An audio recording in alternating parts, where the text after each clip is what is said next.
여러분 혹시 내가 복을 받기 싫다 이런 분이 계신가요? 누구나 다 복을 받고 싶어 하죠. 하나님 믿으면 복 받습니다. 변하지 않는 사실이에요. 우리가 하나님 말씀 잘 듣고 행하고 정말 하나님 잘 믿으면 하나님께서 복을 내리실 것이다. 이렇게 약속을 해주셨잖아요. 다 하나님 잘 믿어서 복을 받아야 될 줄로 믿습니다. 그런데 그 복이 언제나 우리한테 좋은 것만으로 다가오지는 않을 때도 있어요. 어떤 때는 그 복이 고난을 통해서 찾아오거든요. 우리가 하나님 믿게 되면 복을 받고 싶지 고난 받고 싶지는 않잖아요. 이 생각이 우리의 생각이에요. 하나님의 생각은 다르다는 거죠. 고난 후에 오는 것이야말로 그게 진정한 복이라는 거예요.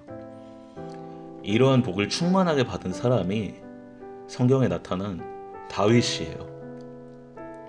우리 다윗 왕의 인생을 잘 알고 있잖아요. 다윗이 이제 처음에 사무엘을 통해서 기름 부음을 받고 나서 그때는 다윗의 인생이 되게 잘 풀리는 것 같았어요.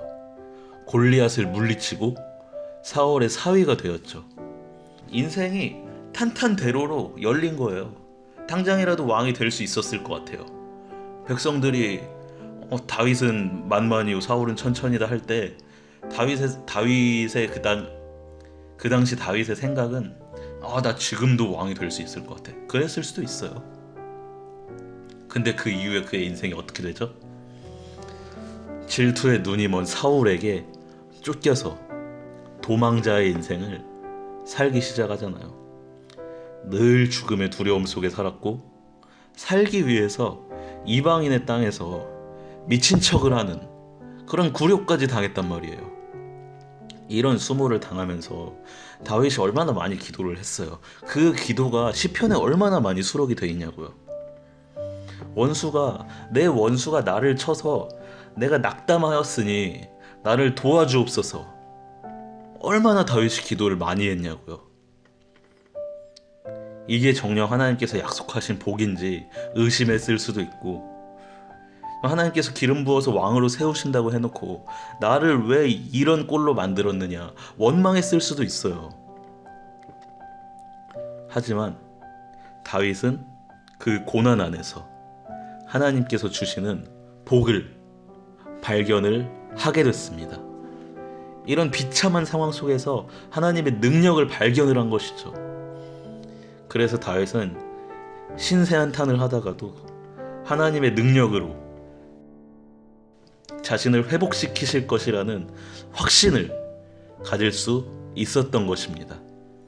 고난당한 것이 내게 유익이라 이렇게 고백을 드린 것이죠. 여러분, 우리가 잘 되기만 하면 하나님께서 주신 복을 알지를 못해요. 하지만 우리가 고난 가운데 있을 때야말로 거기서 하나님의 능력을 보게 되는 것이고 하나님을 체험하게 되는 것이요.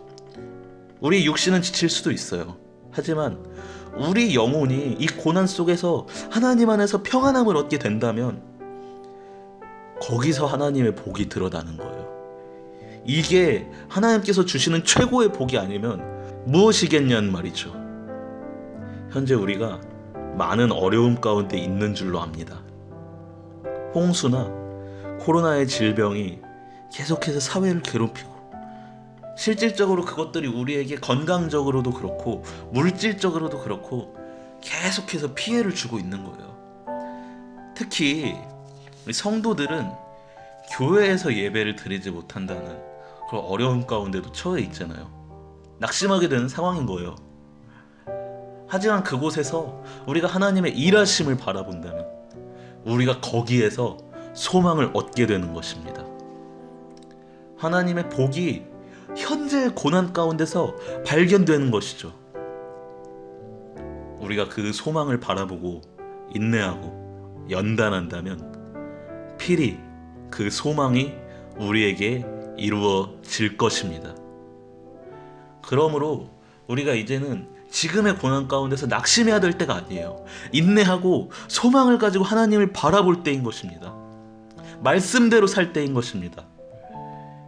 그때에 우리의 원수가 엎드러지고 하나님의 은혜로 다시 회복되는 다윗과 같은 역사가 우리 삶 가운데에 일어나게 될 것을 믿습니다.